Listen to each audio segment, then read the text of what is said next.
To be as vague as possible, since my wife is a Redditor, I will give a high-level overview of the situation. To preface this story, I feel like it's important to state that my wife Mary has severe anxiety and is going through a negative time in her life. One of her triggers is perceiving that anyone is thinking about her negatively, i.e., giving her negative or critical feedback. She has also been more anxious recently because work has been super stressful for her, and I'm unfortunately unemployed at the moment, laid off for the past few weeks, receiving unemployment benefits currently, looking for jobs every day. So finances have been stressing her out too. Quite honestly, our relationship is taking a hit at the moment. I won't say that her anxiety is the reason, but her unchecked anxiety and unwillingness to go to therapy is a major issue on my side. Therapy is free through her employer, in case anyone has concerns about that. Anyway, on to the issue. My best friend started dating a lovely girl last year, Audrey, and my wife and she have gotten pretty close, and she and I have gotten close as well. I was under the impression that they had been talking regularly, and that some of it probably had to do with our relationship, which I find normal. Well, I come home the other week and my wife is crying uncontrollably and is completely distraught. According to my wife, she had been venting about her anxiety about my unemployment to Audrey, and she told me that Audrey told her something along the lines of, "Get a grip," and stop being so anxious because it was making everything worse. Obviously, I was appalled and concerned, so I texted my friend asking what was going on and told him what my wife said. He sent back screenshots of my wife and Audrey's conversation, and it was nothing like she had described. Audrey was actually, in my opinion, really supportive and understanding, but did offer the feedback that maybe it might be helpful for her anxiety to seek out professional help. She also did tell my wife, verbatim from the text, the following. I say this from a place of having gone through the same. You should try very hard to stay conscious of your anxiety and explore where it's coming from. I am worried it might be coming from a place of feeling like you need control in a situation where you don't have any. My wife didn't respond to her last text. Audrey is now aware of Mary's reaction. She's reached out to me and said she was feeling confused and a little offended because all she was trying to do was encourage Mary to work through her anxiety. I agree with her, but I don't want to go against my wife, so I said I understand in an attempt to be neutral. Today, my wife refuses to talk to Audrey, despite Audrey reaching out multiple times, and she says that she doesn't want to be her friend anymore. It's causing a huge rift in our friend group, because the four of us used to hang out all the time. Now my best friend won't come over to my house, and my wife clearly is upset when I want to go over to his. Audrey is devastated because she feels like Mary is choosing her mental illness and anger over her. That's what my friend told me. It's just a total shit show. I 100% feel like my wife is in the wrong, but I am terrified of telling her that.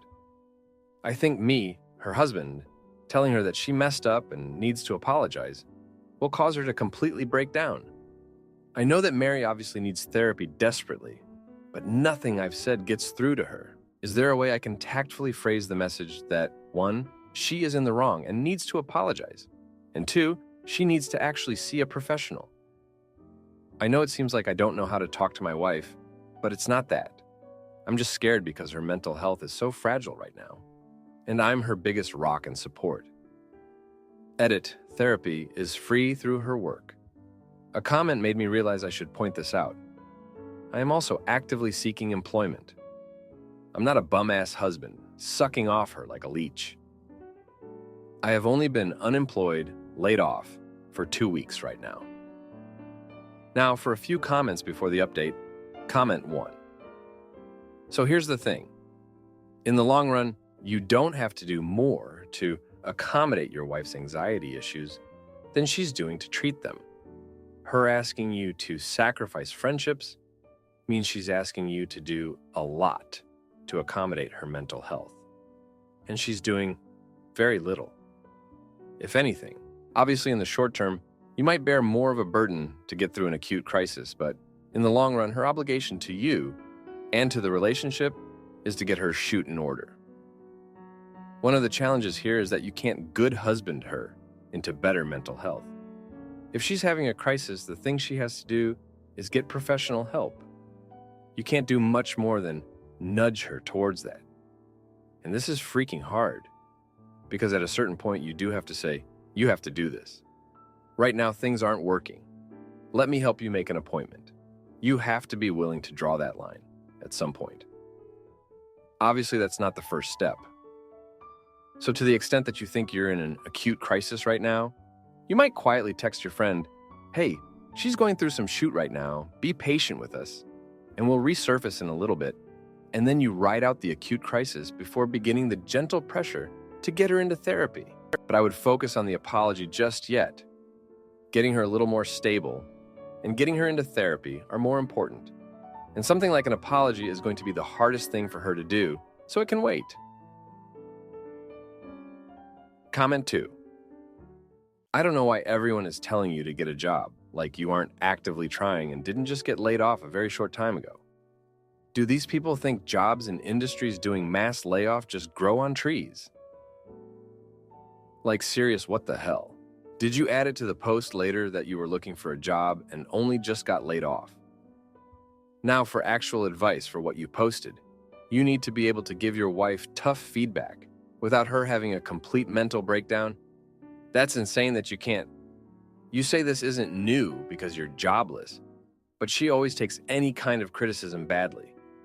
Being married doesn't mean you have to agree with everything you say. It can't mean that, or else you're just enabling everything. You need to figure out how to talk to her when she's not actively stressing out about it. Frame it like you're worried about her, since she's alienating herself from friends with her behavior. Trying to disagree with her when she's currently worked up will further make her defensive.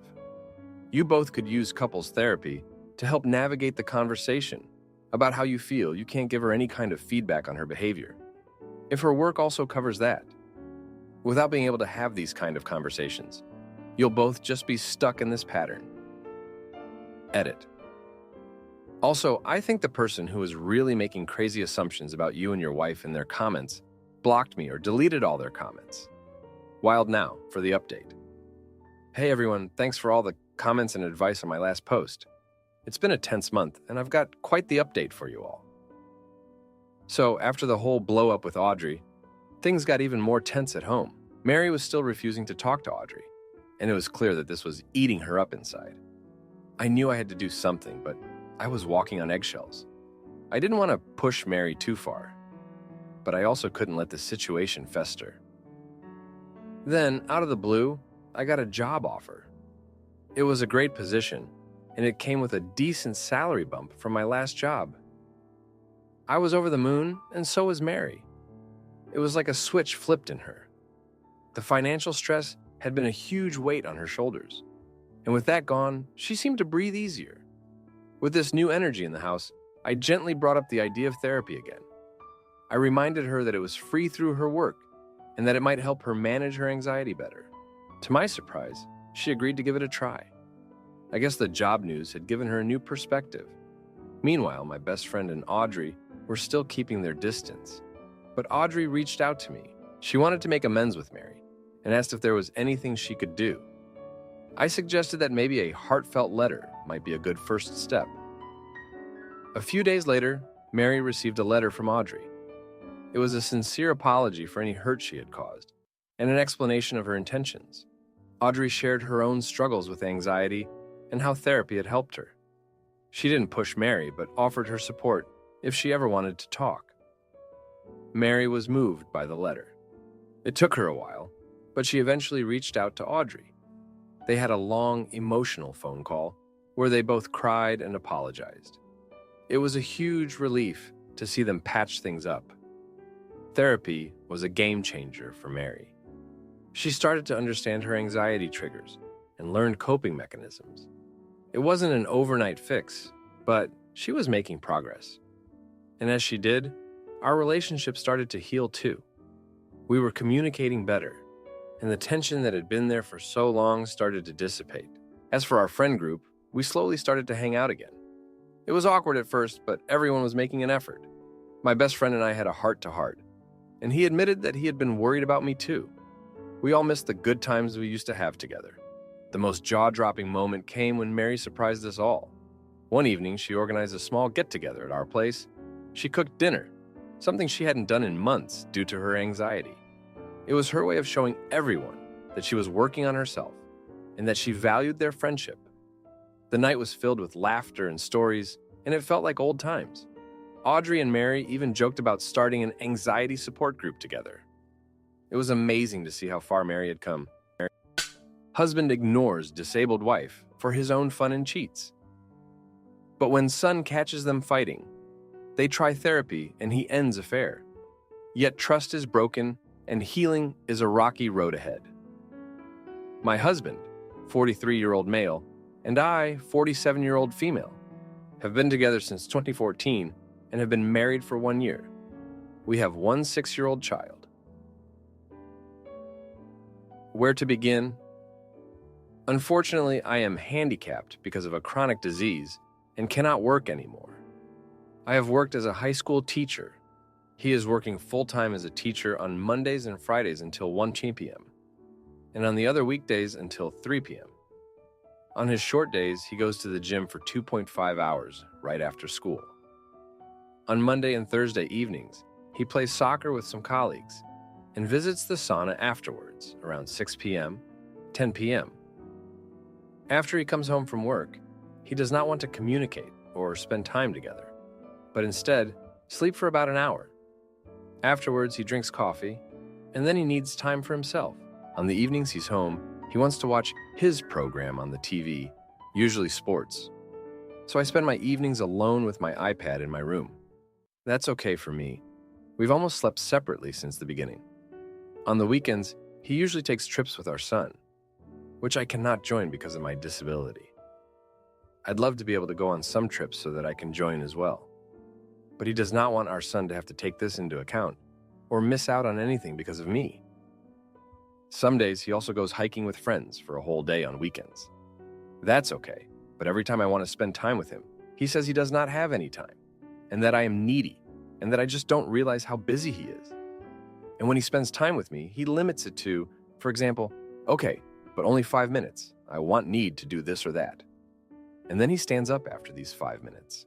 When I do complain and ask, for example, why he doesn't take time for me like he does for sports, he tells me that his sport is not negotiable, as he's not doing it for fun, but for his health. He slipped a disc last year and has been told to go to the gym. Whatever I say, I am always the one who doesn't understand how things work, or who is demanding edit.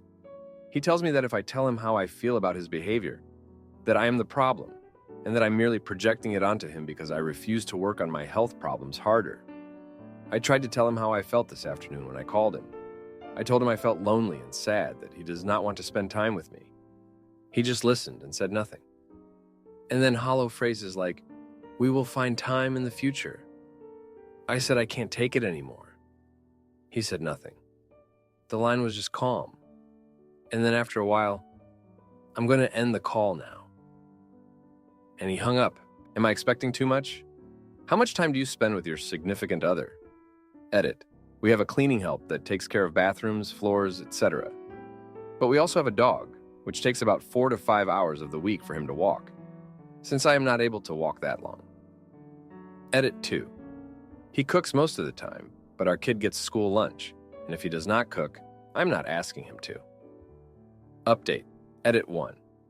He tells me that if I tell him how I feel about his behavior, that I am the problem, and that I'm merely projecting it onto him because I refuse to work on my health problems harder.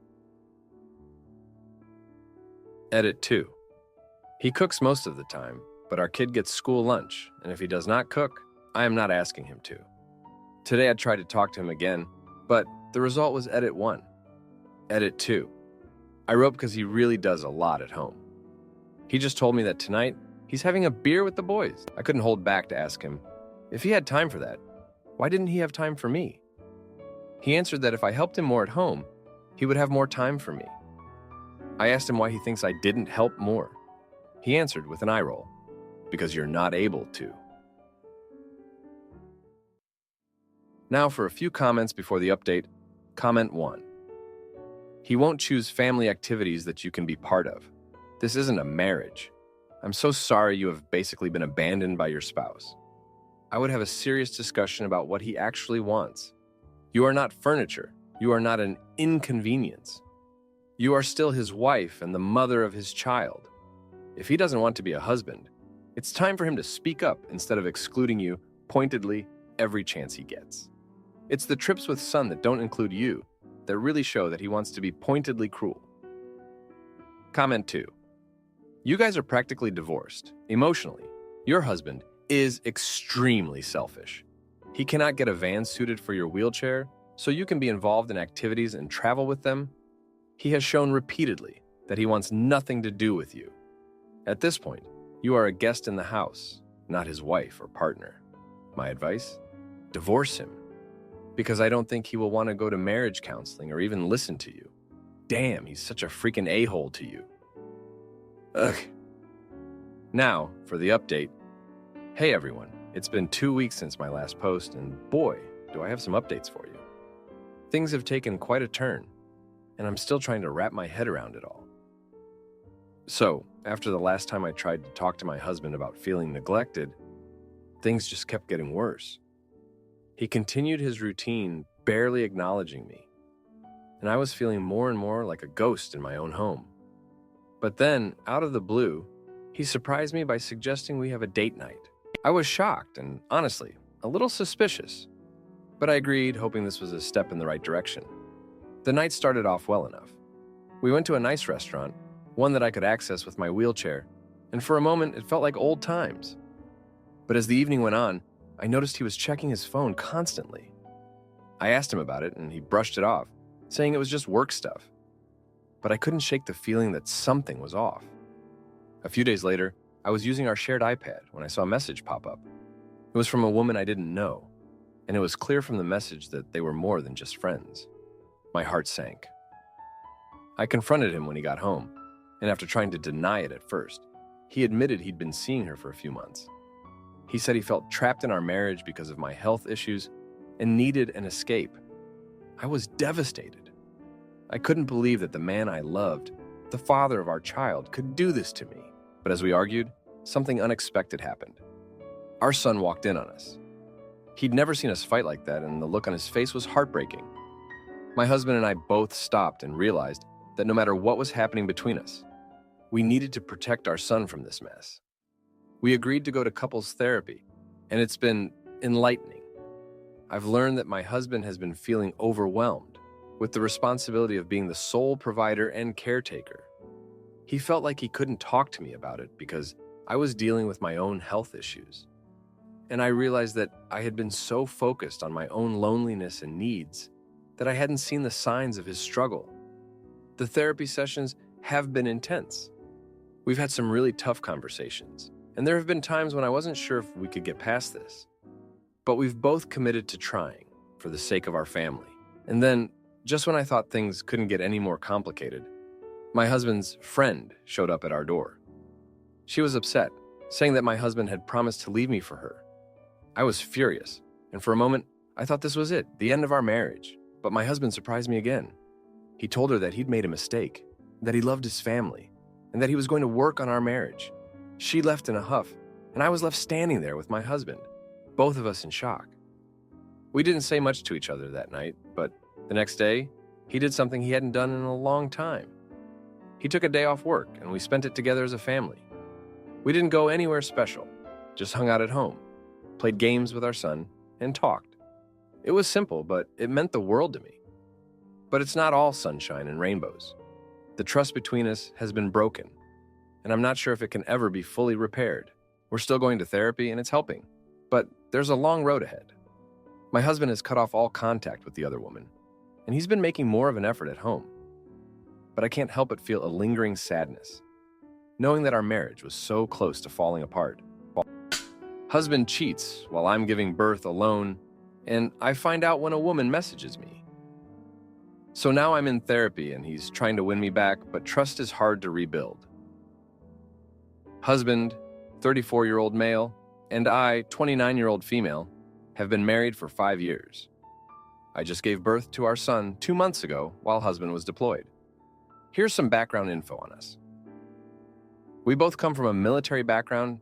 He is still active duty while I am now out of the military working in a different career field. We were living overseas and moved to our current home 4 months ago. I was diagnosed with PCOS, have had 2 miscarriages, and after trying for 3 years, we went the IVF route. So it has been a long and stressful journey for us to have our miracle baby. My husband left for deployment when I was 8 months pregnant, living in an empty house, sleeping on an air mattress, with a new job in a new country. I don't want this to be a pity party, but I do want to stress that I was not having a great time. On top of this, my father was diagnosed with cancer and going through chemo during this time. My mom came out for my son's birth to help me, but it was a very traumatic experience where I had to have an emergency C-section. My son almost didn't make it, and we were in the hospital for a week. My mom could only stay a couple weeks because she needed to get back to help my dad. Okay, now to my marriage. My husband and I met in the military. I have been deployed, so I know just how much cheating and lying goes on, and it's disgusting.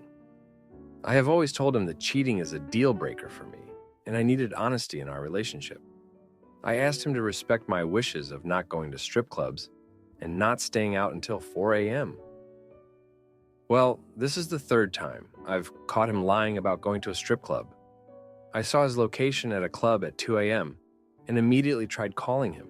He ignored the call, got an Uber to his hotel, and didn't text me until the next day like nothing happened. I was livid.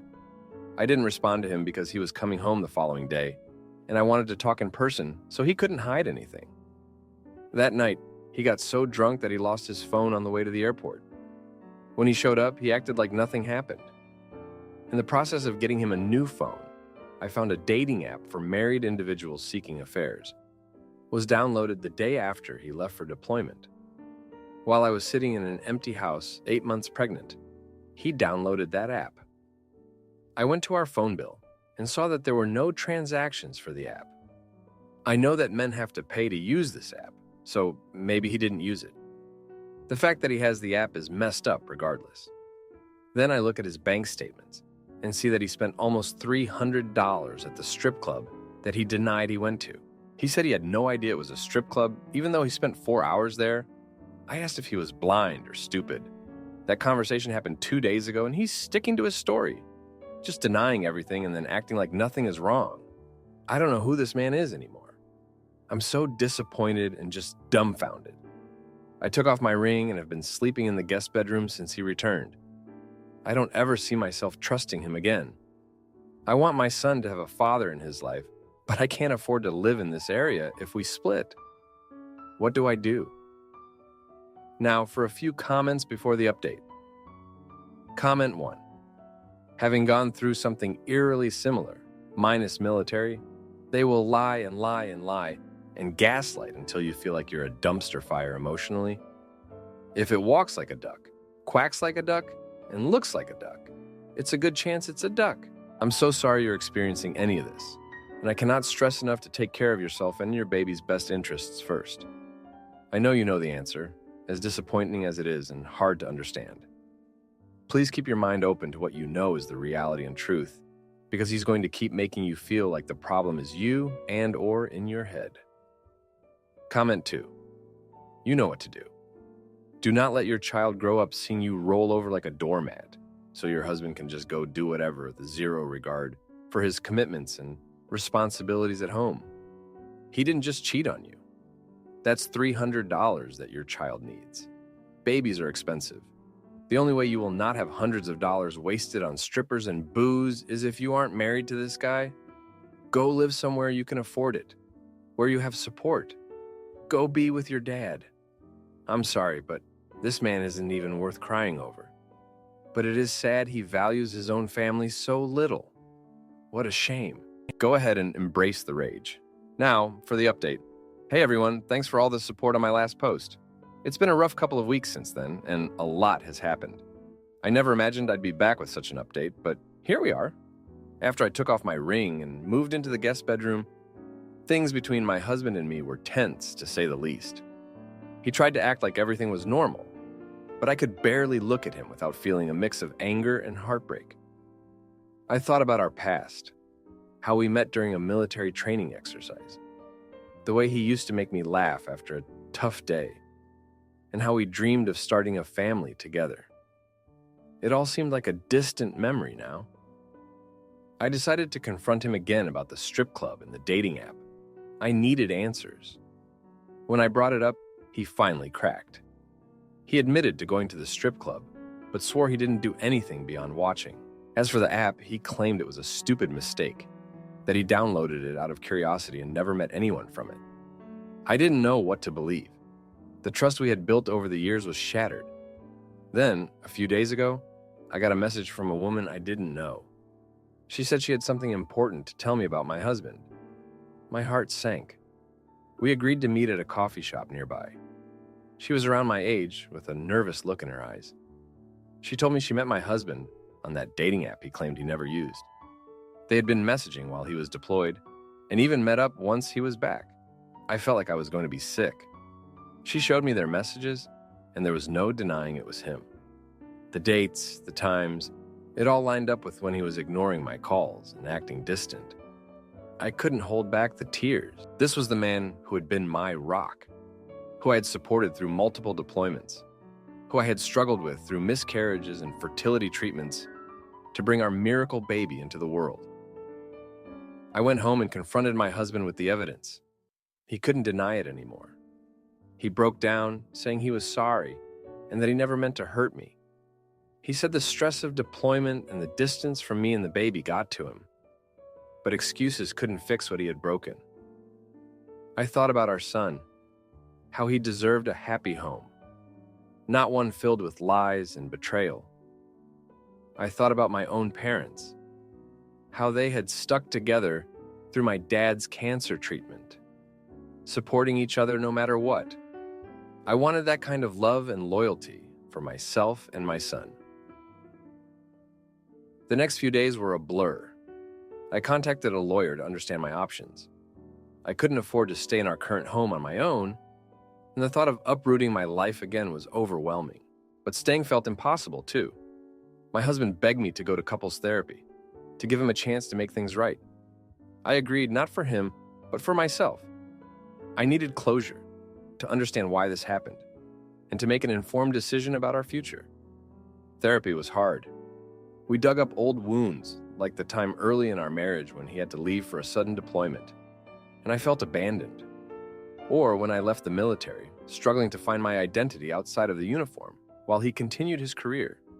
We had been through so much, but somewhere along the way, we lost each other. Yesterday, I went to the park with our son.